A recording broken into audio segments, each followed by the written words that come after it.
Hi, subscribers, and hello to newbies. My name is Kathy, if you didn't already know. I had a gastric sleeve surgery on November 16th, 2015. It is 1 o'clock in the morning now, so it is officially my 1-year sugerversary, November 16th, 2016. And my highest weight, 402. Surgery weight 382, current weight 237. So I'm a little over a $160 down, which is awesome. My goal is to hit 180 by my birthday, which is in February. Not sure if I'm going to hit it, but we'll see.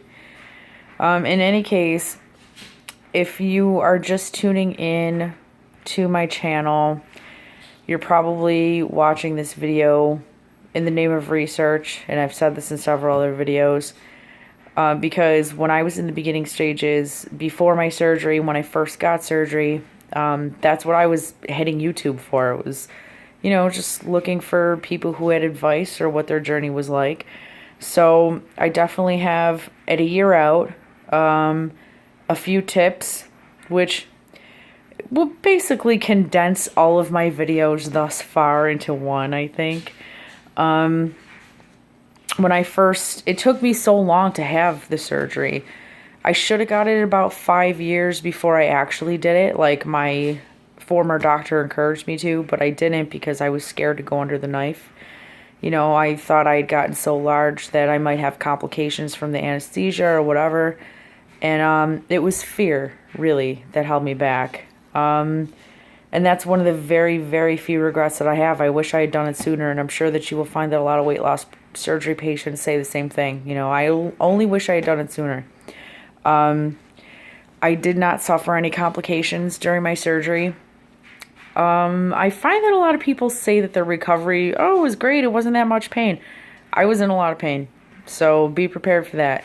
Maybe you just had surgery and you experienced the same thing. Well, you weren't alone.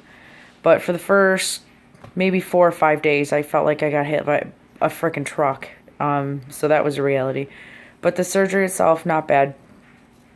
No complications. Lucky me, because not everybody turns out that way. And if you have complications, I'm sure that your surgical team will be more than willing to help you. And you can find support here on YouTube or any kind of social media. There's weight loss surgery groups everywhere. So you can find one of those. My next bit of advice: if you are a food addict and you know it, make sure you get yourself help. If you're not sure if you're a food addict, find out. Again, talk to your nutritionist at your surgeon's office or a nutritionist in general. Consult the Google, whatever you got to do.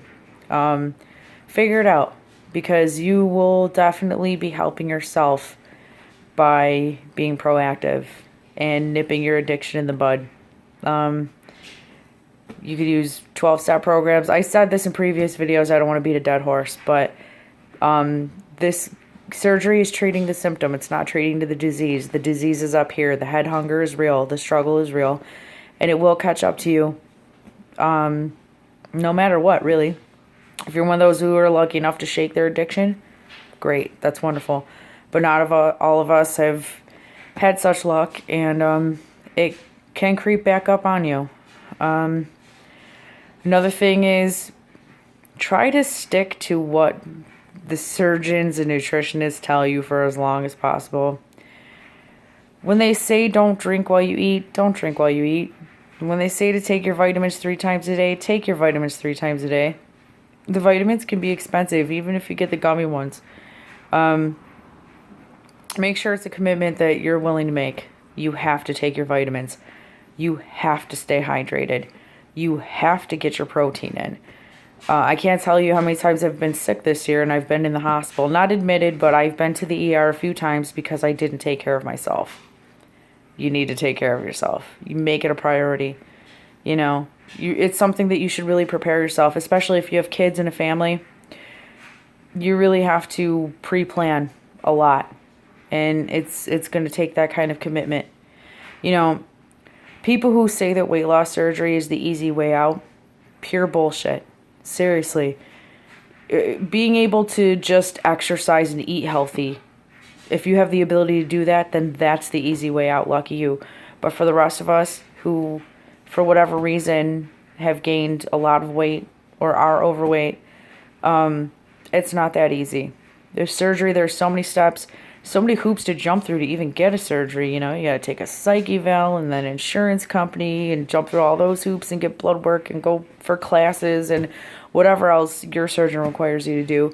And then you have to have a surgery that is potentially very painful. You got to recover from surgery, take time off work, fill out disability papers if you don't have the time off. You know, it's a big pain. And then you have to commit. You have to commit to it. You know, this isn't a cure-all. Surgery is not going to cure you. It's going to help you. It's a tool. And it does a great job, you know. Excuse me. But it's not a cure. And that's something you have to remember. So, another thing that I would like to tell you is that be prepared for the emotional effects. If you haven't watched any of my videos before, this entire last year has been one just insane ride for me. You know, I spent about 3 or 4 years before my surgery not doing anything except working, going to school, sleeping, and eating, and watching TV. That was my life. And this year I've been out making up for the life that I haven't been living and entangling myself in a lot of different things with a lot of different people and making a lot of new friends and being social again. And it's been a very emotional thing. There have been some pretty trying times. And my food addiction has kind of tied into that a few times. I can tell you more than a couple times I've ate my feelings. And that's something I had to deal with on my own because I haven't been in counseling, which is something that I am pursuing now. So, finally, after almost a year, you know, and that's another thing. You can't beat yourself up for falling off the horse. You got to keep getting back up. This surgery isn't foolproof. You're going to fuck up at some point with something. Something is going to fuck up. Nobody's perfect. But when you do fuck up, don't beat yourself up. It's not worth it. You know, you're just taking an emotional toll on yourself that you don't need to take. Really. Trying to think of anything else that I would want to know if I was new. You know, message boards are a good thing to rely on. Forums are a good thing to rely on. Lots of information. Just a lot of pre-planning and just being prepared, you know, physically and emotionally. Get yourself an exercise plan if you can. Get yourself a lot of recipes to follow. Just make sure you're involving protein in everything, really. Protein is your god now, just so you know. Stay away from soda, really.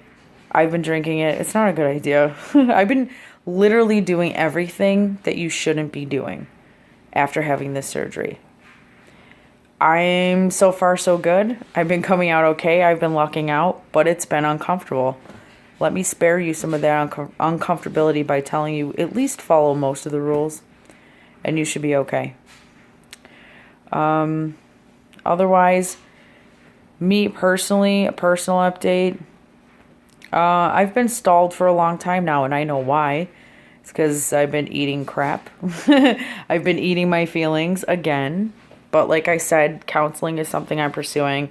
I'm about to make another appointment with my nutritionist and go in and really going to try to do better. And this is me getting back on the horse, which is why I can tell you that it's okay for you to get back on the horse. Because like I said, this surgery doesn't make you perfect. As far as loose skin goes, you're going to have it. I mean, that's a fact of life. And there's lots of ways that you can take care of it.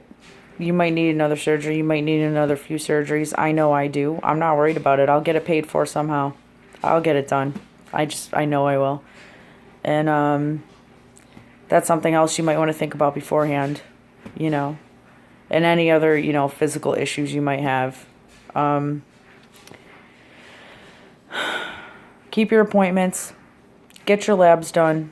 I'm just trying to think of random things, you know, random pieces of advice. I'm basically telling you to do all this because there's a lot of things that I didn't do or I did wrong. And if you can learn from my mistakes before you make them yourself, then why not, you know? But at 1 year out, I will tell you that I almost, besides not getting the surgery sooner, I have almost no regrets. I feel great. I'm looking better, which is a back burner thing compared to my knees not feeling like they're crumbling every time I, walk 10 feet. My back not killing me all the time. I can sleep relatively comfortably. My joints feel much better. I don't wheeze every time I walk up a flight of stairs. I actually have the energy to do simple things like, clean my house or do my laundry.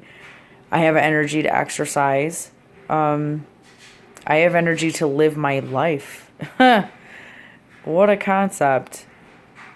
No regrets, I'm happy. I'm happy about it.